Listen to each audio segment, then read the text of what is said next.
Како дел од програмата на градоначалникот на општина Радовиш Сашко Николов и локалната самоуправа, денеска беше организирана акција за чистење на дивите депонии во градот. Денешната акција беше на локација над полигонот покрај патот кон планината Плачковица и покрај ново изградената улица Коџа Баир. Во истата беа вклучени повеќе институции и приватни фирми, вработени во јавното предпријатие Плаваја, сезонски работници ангажирани од локалната самоуправа и други лица.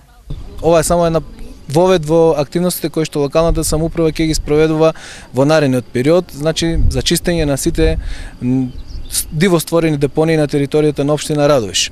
Во оваа прилика сакам да се заблагодарам и на сите оние кои што се одзваа на повикот на локалната самоуправа, пред се мислам на градежните фирми кои итекако ја помагаат оваа еколошка акција. Тука мислам на фирмата Алфа Инженеринг, на Техника, на фирмата Бино и на фирмата Градбата. Значи, еве, уште една огромна јавна благодарност за нивниот допринос во зачувањето на екологијата и здравата животна средина во нашата општина. Во оваа прилика исто така сакам да потенцирам и да апелирам до сите граѓани да во наредниот период како општина апсолутно ќе немаме толеранција и ќе бидеме беспреколозни во однос на оние луѓе кои што ја загадуваат животната средина и сите служби во општина Радовиш ќе бидат ставени во функција да ги санкционираат оние несовесни граѓани.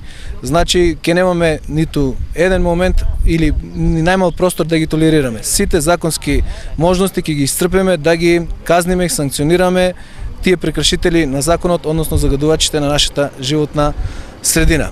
Се надевам дека ова ќе биде пример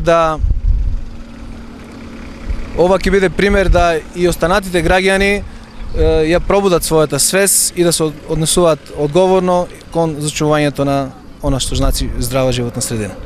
Токму така, бидејќи постојано да се чисти, значи не може да се постигне.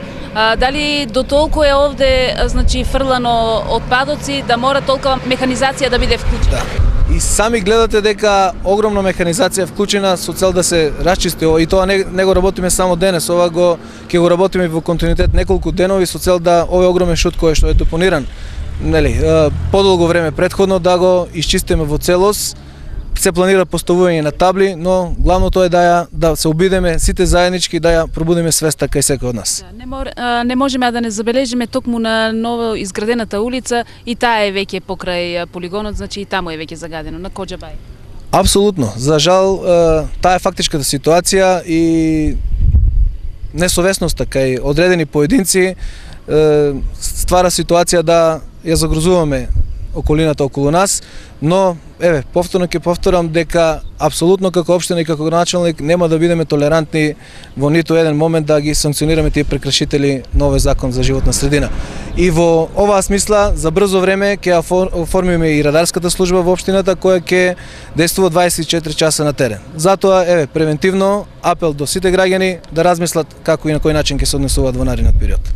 Инаку оваа акција беше предизвикана како резултат на несовесните граѓани кои понатаму продолжуваат да ја загадуваат нашата околина. Лошата слика од купишта смет фрлени веднаш покрај патот не можеа да не се забележат, посебно во овој дел на градот каде што поминува секој граѓанин кој сака да ја посети планината Плачковица. Вакви акции организирани од страна на локалната самоуправа ќе има и во наредниот период, се со цел да се исчистат сите диви депонии. За воиднина можеби ќе вродат со плод мерките кои ќе ги презеде општината со задолжување на надлежните институции и комунални инспектори за казнување на секој граѓанин кој ќе фрла смет на овие простори.